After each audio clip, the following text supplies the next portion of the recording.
All right, those are live visuals there with Action SA officially kicking off its general elections campaign. As you can see there, jovial, the leadership there just after the conclusion of that address by Mr. Herman Mashaba.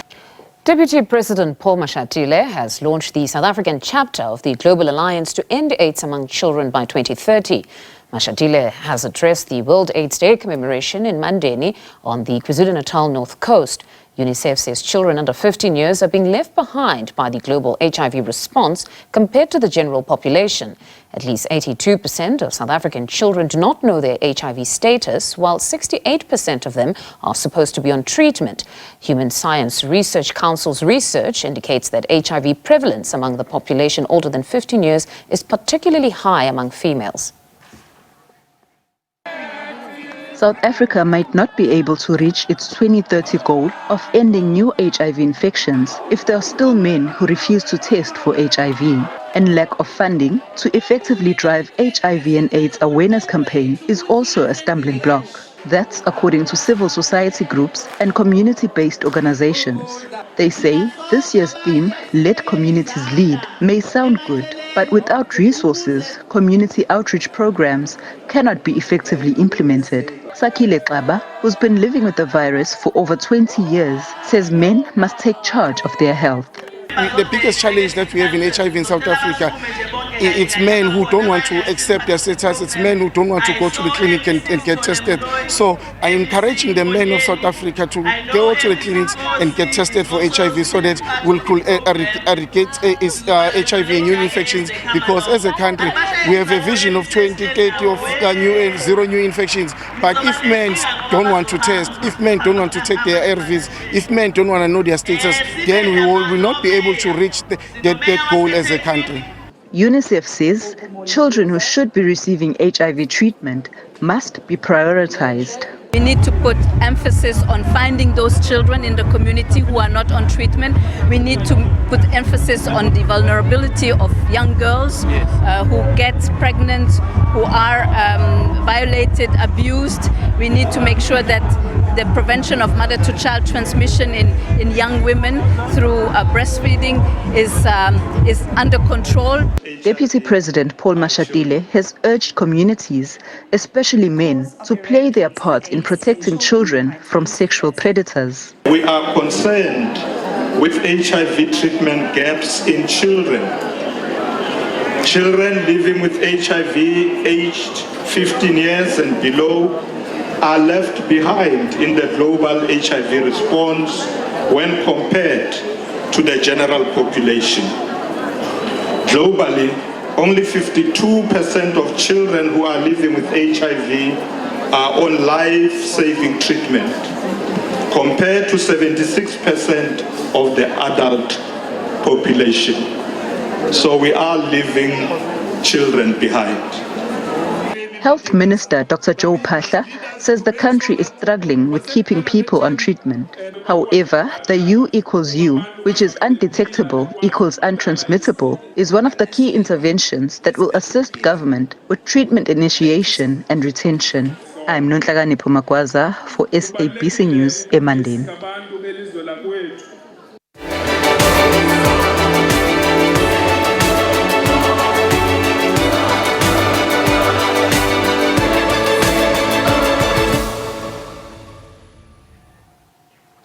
The SABC has confirmed that a case of assault has been opened by a prison warder against accused 3, 4 and 5 in the Senzo Meyiwa murder trial. This following an altercation between some prison warders and the accused during the tea break on Monday. A scuffle broke out in the courtroom, allegedly after prison warders told some of the accused to sit properly. AfriForum's advocate Gerinal says the incident needs to be treated with the seriousness it deserves. Meanwhile, the Senzo Meyiwa murder trial has been postponed to the 22nd of January. Now, this after advocate Thulani Mgomezulu for accused number 1 and 2 was unable to proceed due to ill health. Now, joining us for more on this is legal analyst, advocate, or rather attorney Mpumelelo Zikalala. Mpumelelo, good afternoon, and thank you very much for joining us as always. Now, let's start with the earlier week adjournment. We saw a scuffle between some of the accused as well as a prison warden. It turned into quite a big thing, particularly with AfriForum saying, yes, it must be treated with the seriousness it deserved. But when listening to Judge Mokgatleng, he was somebody that refused to even make a ruling against anyone, but merely admonishing all involved and just saying that everybody needs to behave as adults. What did you make of that scuffle and just the posture of the judge? Good afternoon to you and also to your viewers. I think the judge was quite correct in saying, all which was needed between the two parties was a bit of respect within the two spheres in which they come from, and maybe telling that individual, if you see that they're doing something wrong, in a much more approachable manner as to how exactly they should be treated and how exactly they should behave when they're in court. Remember, yes, they're in their custody when they're in prison, when they're in transit from prison. But once you get into the courtroom, they are now become the custody of the court, and they're regarded innocent up until proven guilty. So it's not true or it's not correct that you're going to impute upon them their status of being a detainee and say you are going to do whatever that we tell you to do because you are under our control. It could have been controlled in a much more better sense, which is why I think even the judge then said, I'm not going to even hold a formal inquiry pertaining to this matter. I'm just going to let it be and just remind the parties to be respectful to each other. But fists were flying nevertheless. So now we've got a situation where one of the warders has decided to open a case. So some are then feeling that perhaps he was too soft, because if it then got physical, then surely there should have been more than just requesting that they behave like adults. I think there's a much more, there's an explanation for every process that would have taken place. And the investigation is the one which will then be able to render a much more comprehensive report as to exactly what happened. You may find that the accused themselves may have a defense and say at the end of the day, but we were merely defending ourselves, we were merely trying to foresee and protect our interests. So it's not true that in this case, we're simply attacking those particular individuals. It was a self-defense type of situation. And if you listen to the words and the approach which was taken, all that we were doing was to defend ourselves. It does not mean that just because we are detainees, we must then be subjected to any kind of assault and insults in which we are going to get. So I think the investigation which is about to take place, or that is taking place at the moment, will shed much more greater light as to exactly what happened. And then to some of the matters that were ventilated this week, starting with Bongani Ntanzi's confession, particularly the aspect of needing to bring in his particular attorney, which it is believed that he was present when he actually made this confession. It was felt that, yes, it's necessary for him to come and testify. Your views on just that request? I think that one is important from all sides. Remember, the contention here is, do we have a confession that we can regard as a confession, or do we have a confession which must be disregarded? That's first. Now, if there's an attorney which is involved, which was a legal rep, then it supports the contention of the state to say, but you came to us saying that you wanted to confess, we took you to a magistrate, you did all of this in front of your then legal representative, who at all times understood and carried your instructions in terms of going through with this particular process. Why are you changing your tune now, or your mind now as to your true intentions as to what exactly you wanted to do on the day? It helps the state in this case, because it then makes the work of proving beyond reasonable doubt that they are guilty a bit much easier, because if you have that confession, you are done and dusted in terms of a particular expert. So if you are going to get the legal rep to come in here, firstly, he's going to testify as to his true instructions on the day, whether there were instructions in the first place. Then another expert is the one of the alleged assault. For sure, a legal practitioner would have had interest in their client, and they would have been able to see, and they would have been told by their client that, I've been driving around for 17 hours and I've been beaten, hence why I'm doing this particular act that I'm doing now. So the evidence of the attorney or the legal rep is going to be very crucial, either to prove, to say that whatever that has been stated by the state thus far is indeed correct, or whatever which has been stated by the defense is indeed correct. Perhaps to just remind us of the importance of the presence of a legal representative when one is to confess. Just talk us through the importance of it, if indeed he was present. It's super important on this aspect. First, it's in compliance with the Criminal Procedure Act. And then secondly, it's for someone who's going to better understand and be able to inform and advise you as to what are the implications of the confession that you are about to make. Now, you may think that the confessing that, yes, indeed, I did hit someone is one which would suffice. But there's a self-defense reasoning which is behind you, that particular confession. Now, it is in this particular manner, this is how the law is going to treat you. So it's super important that once a legal representative, it is there, then you must be able to say, this is what I'm doing voluntarily. I've consulted extensively based on it, and they're indeed saying that what I'm about to do is the correct step. So if the legal rep was there on the day, then it proves credence to what the state is saying, and it means that someone must have told me and persuaded me, or was able to advise me better as to continue with this confession or not. And remember, the CPA, Criminal Procedure Act, is very clear. If there's any undue influence that is there, then that particular confession must then be thrown away. So if you can improve that, you say that it is done freely, voluntarily, there's no undue influence or any other threats of assault which have been taken, you're simply doing from the purest of your heart, and this is exactly what you want to do, then the confession can be taken as being the truth. Mm-hmm. Now the trial within the trial has been postponed. There are those who are now speaking yet again of delays. Just take us through the rights of those who are party to this trial to actually seek such delays when one particularly is unwell. Well, it's human nature. In order for any individual to perform in any job that they have to be in the correct state of mind, and the health must be optimal. You can't be able to argue and think on your feet and be able to ask those important questions if you are sick. So it's important that your mouthpiece, the one person who's going to defend your legal interest, must be of good and sound mind and must be healthy on the day in which they are going to represent you.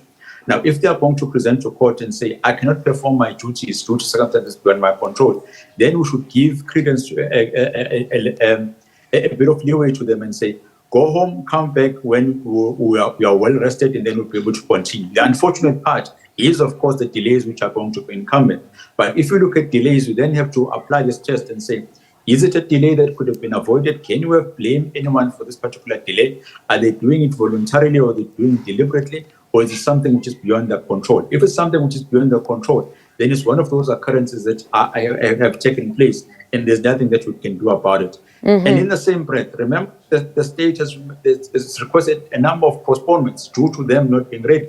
So it can't be that when the state has a problem, we say yes. However, when the defense has a problem, we then have to frown and say they are engaging in time delay activities. And by the way, the individuals that have caused this matter to be delayed by more or less a decade, it is the law enforcement agencies with their investigations and not the actual court, because this matter has been in court for the past 2 years. Mm-hmm. And then just on the admissibility of these confessions, with just what we've heard thus far, do you foresee these confessions being admitted? Just your personal views. That would be very difficult. The only thing which is missing that could be the nail in the coffin, it would be the confession of the legal rep who's going to say, I was there on the day on full brief or instruction. I listened to whatever that was being stated.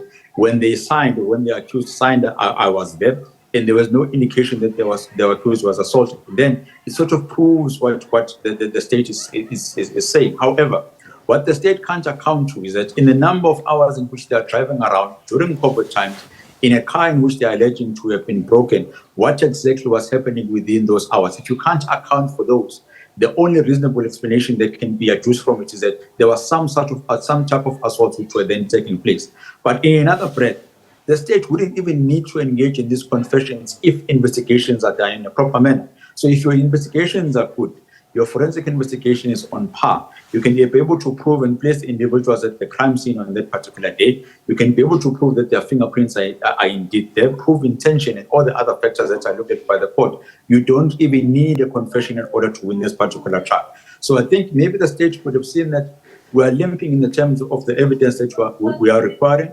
The burden of proof, which is guilty beyond reasonable doubt, is going to be difficult to stride in order to get. Let's try and put in all we can get to make sure that we're able to win this case. But as it stands now, I'm still leaning towards the side of the defense in terms of that confession being regarded as not being a confession which was obtained in a proper manner or in a manner which is in compliance with the Criminal Procedure Act. Mm-hmm. Mpumelelo, thank you very much for your insights this afternoon. That's Mpumelelo Zikalala from Zikalala Attorneys. To the story now, a number of stakeholders in the mining sector have described the Impala Platinum mine accident in Rustenburg, Northwest, as a tragedy. 11 miners died when a personnel conveyance cage fell down shaft number 11 at the mine. 75 other mine workers were injured in that particular incident. Impala Platinum says it's working with relevant government departments to conduct open and transparent investigations. Labour unions have said the accident calls into question many issues around the health and safety of the mines.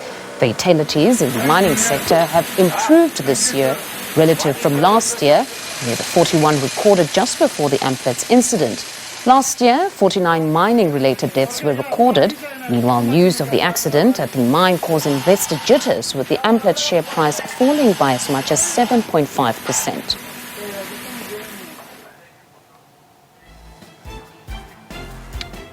All right, more news on the other side of this break. Do stay with us.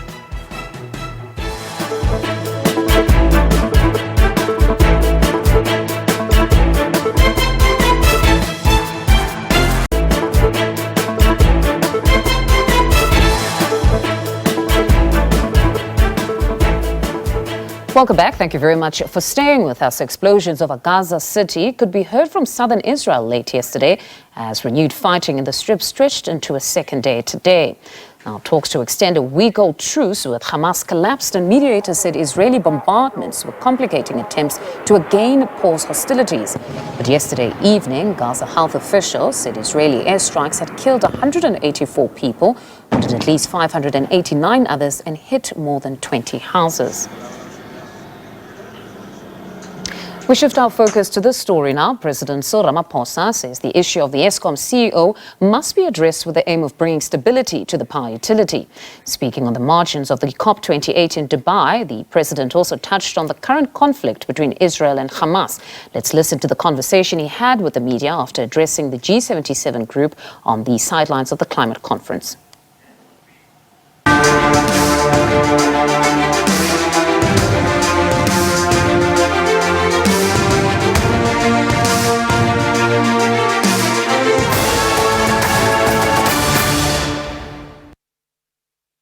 We do our preparatory work at home, in cabinet, in the various clusters. We don't, when we come to COP28, have to bring all the ministers. The key ministers who are really the key actors at our COP meetings is the Minister of Foreign Affairs, because there's a lot of diplomacy here, as well as the Minister of Environmental Affairs. So those are the two critical ministers. The other ministers have made their inputs, for instance, on the Just Energy implementation plan. And my presence here is to also attend the heads of state summits that are taking place as the broader summit is taking place. So when I depart, the two ministers remain to deal with matters of negotiations. And the negotiations are really done by the ministers from all countries who deal with climate issues. And of course, climate issues impacts on a whole range of other issues. It impacts on the hydrogen energy, it impacts on fossil fuels, but all that has come together under the Minister of Forestry, Fisheries and Environment. Mr. President, you met the SG, you spoke about the Just Energy transition. Back home, there was an outcome in court in relation to the responsibility of different stakeholders to ensure that South Africans and certain institutions like your hospitals, schools have access to electricity. It looks like we are still struggling as a country to get out of this crisis. What are the plans going forward to redouble the effort to ensure that South Africans have access to energy? And finally, the issue of Palestine, were you able to engage with your counterparts in terms of where to, yes, ceasefire, but clearly there's a violation of that ceasefire? Well, when it comes to the judgment, we've taken note of the judgment.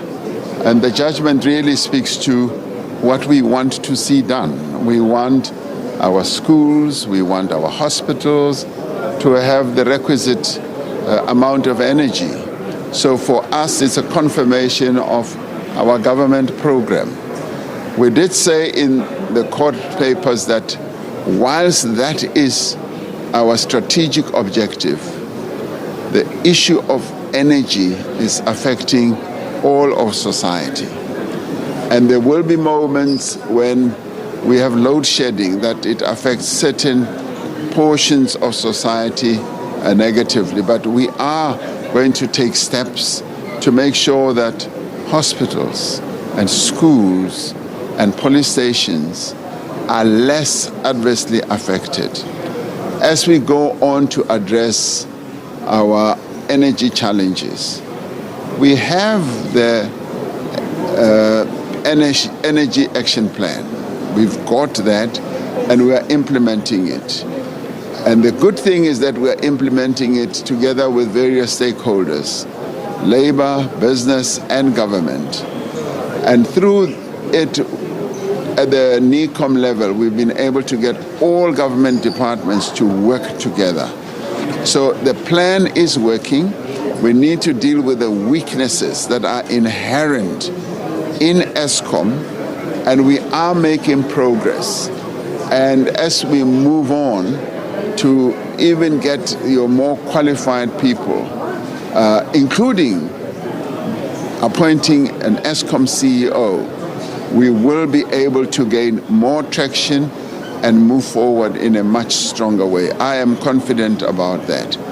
With regard to Palestine, obviously the truce didn't last for long, and now the bombing of Gaza has started once again, and we find this to be most unfortunate. We are appalled at the genocide that continues in Gaza, and as for us, as the government of the Republic of South Africa, we continue to call for a ceasefire because we believe that a ceasefire will create the conditions for the problem between Israel and Palestine to be resolved when they finally sit down to negotiations to establish a two-state solution.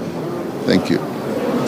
Mr. President, from ENCA, you mentioned the issue of Eskom. The CEO has not been appointed. Eskom is at the center of South Africa's just energy transition. Are you worried about the slow pace in appointing the CEO of Eskom, but also Komati power plant? That case study is not the best of case studies. The payoff line says leaving no one behind, but communities at Komati were left behind, workers were left behind. How are you going to correct that moving forward? But also, can we get your reaction on former Chief Justice Mogoeng, Mr. President, if you may, about the comments that he made about you? Well, I'm not fully alive to what he said, but he's a former Chief Justice, and I have made it a point never to get into a wrestling match with the judiciary, whether acting or no longer acting. So that to me is not an issue. With regard to the appointment of people at Eskom, that is going to happen. And once that happens, then it's not only the CEO who must be appointed, there are quite a number of other people who must be put in key positions to reposition our energy generation company. So that is going to happen, and we are going to continue with all the actions we need to take to restructure Eskom so that we reposition it into three entities so that it can work more effectively. That I am certain about. And with regard to the other issue, Komati. Yes, Komati has been for us a real good test case of seeing how best we can transition from fossil fuel driven power stations to renewables. Now, if we remember very clearly, we have power stations that have reached the end of their lives. And these power stations, whether we like it or not, are going to close because it's just like a motor vehicle. Once it has reached the end of its life, it must stop. So what we are seeking to do with the power stations whose life has come to an end is to turn them around and see how best we can inject renewable energy, new life into them. And as we do that, we've also always got to take account of the workers who used to work in those power stations and the communities as well, and do everything we can, yes, to leave no one behind. It is always going to be a challenge, and this one for us has been a very good test case. It's been well handled by the Climate Change Commission that I set up. So I'm happy that we've got a number of role players, unions, community-based organizations, business people in the area who are all looking at how best we can transition from those power stations that are having to close down to more renewable energy. And I'm sure that we will, as we get lessons from this, we will transition in a good way. It might never be as perfect as we want it to be. It could have been much worse, because once a power station has come to an end of its life, it's either it's closed, shut down for good, and everybody loses work opportunities, or we reposition it so that it gets a new lease on life. So that's what we are going to be working on as we move forward.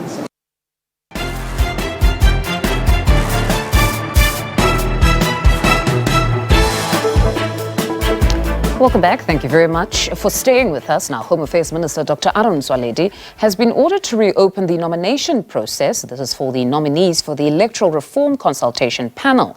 The Home Affairs Portfolio Committee asked Motsoaledi to ensure the panel is gender representative and also considers the demographics of the country.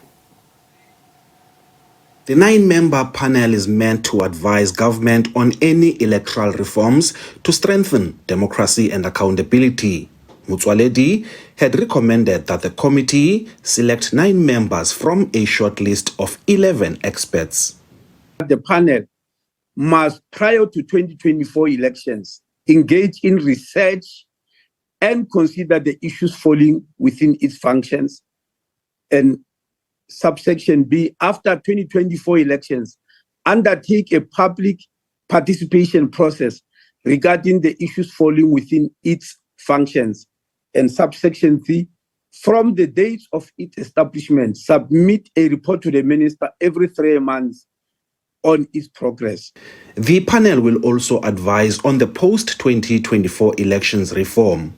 The panel must, within 12 months of the date of the 2024 elections, submit a report to the minister on the possible options for electoral reform for the election of the National Assembly and the election of the provincial legislature, which must include, number A, reasons, potential advantages, and disadvantages.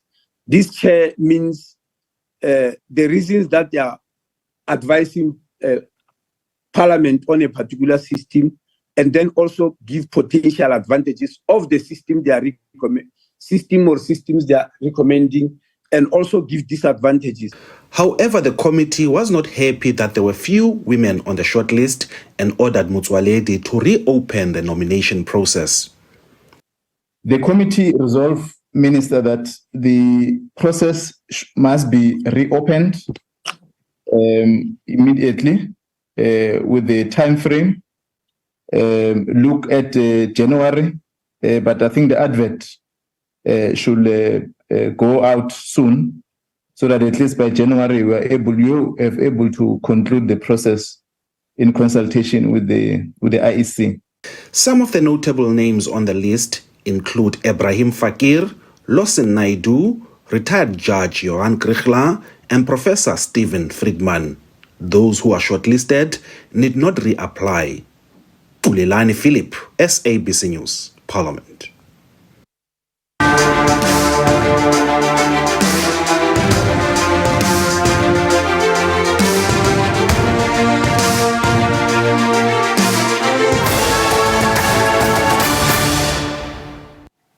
All right, now for more on the COP28 story, we're joined by Desmond Desar, who's an environmental and human rights activist. Desmond, good afternoon, and thank you very much for joining us.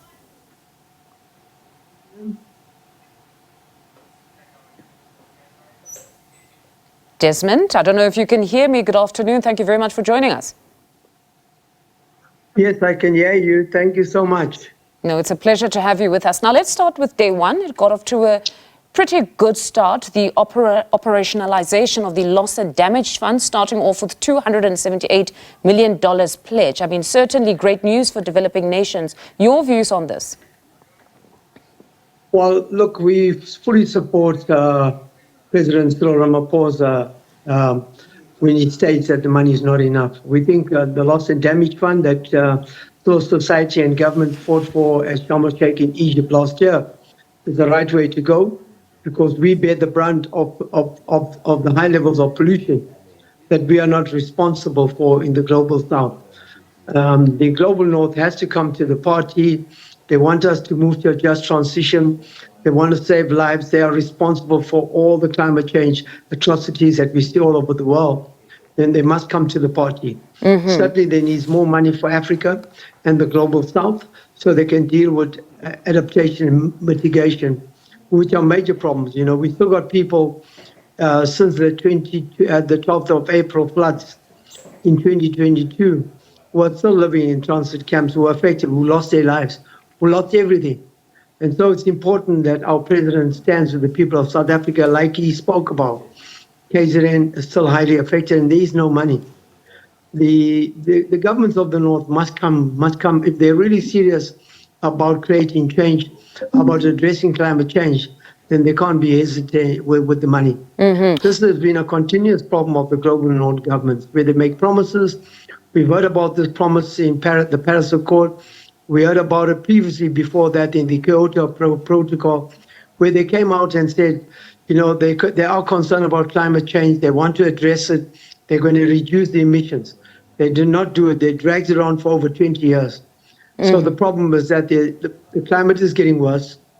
And we certainly, we hope that there is a united voice in Africa of all governments, of all people of the continent, to stand as one and to ensure that this comes to the people of this continent who have been affected by the high levels of pollution. But some still argue that nevertheless, even if though the amount is still quite little, it's still commendable that finally it's kick-started that particular loss and damage fund.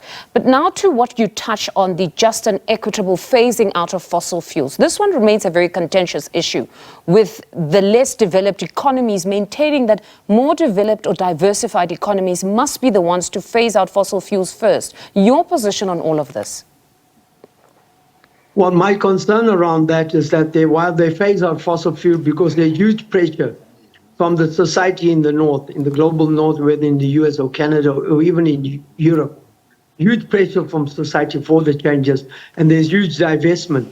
But what they really say is that they will go and drill for oil and gas, or will go and mine for minerals in the global south. That means the continent of Africa is opened up where they can mine and where they can drill for oil and gas and destroy what we have.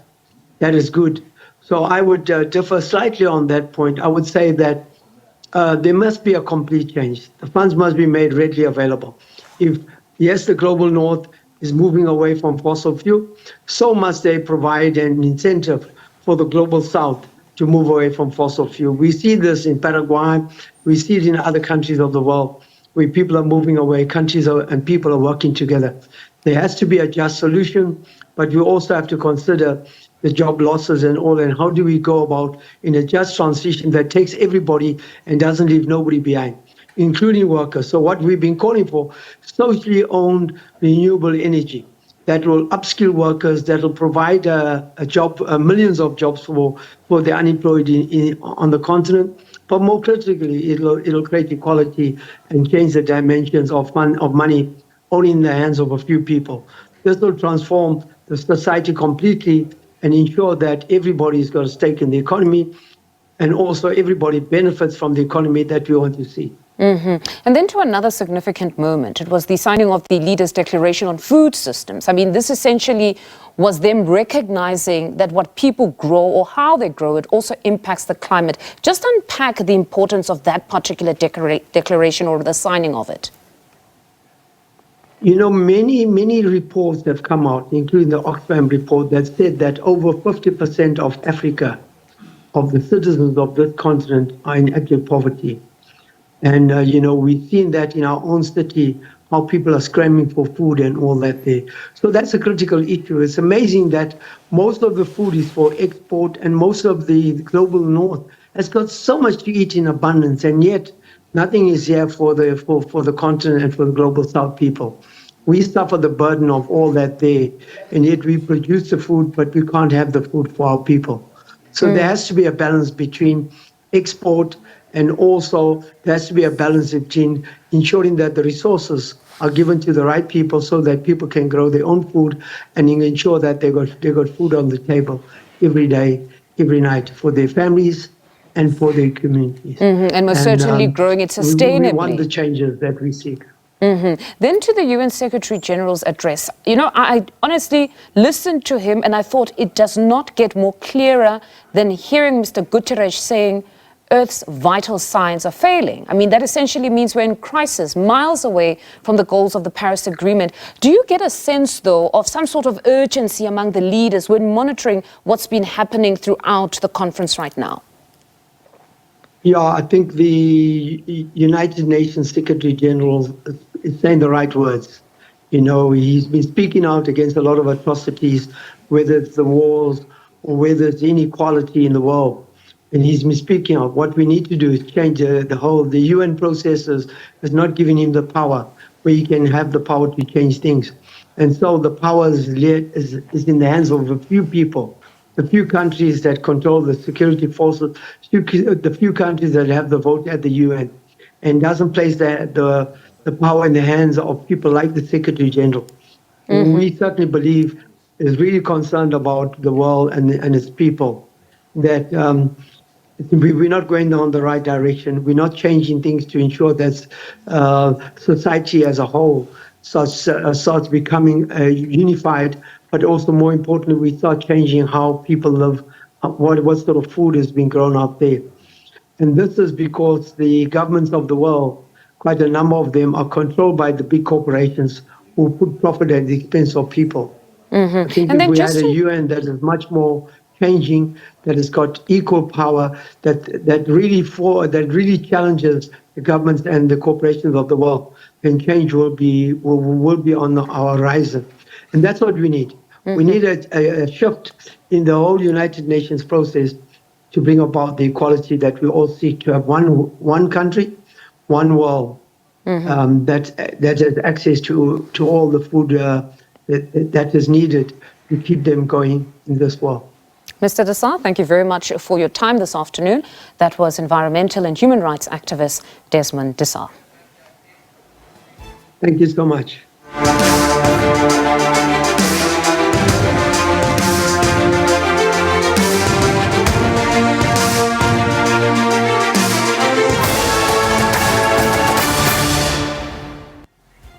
And that's where we leave it for today. Have a wonderful afternoon further. We'll see you tomorrow. Goodbye.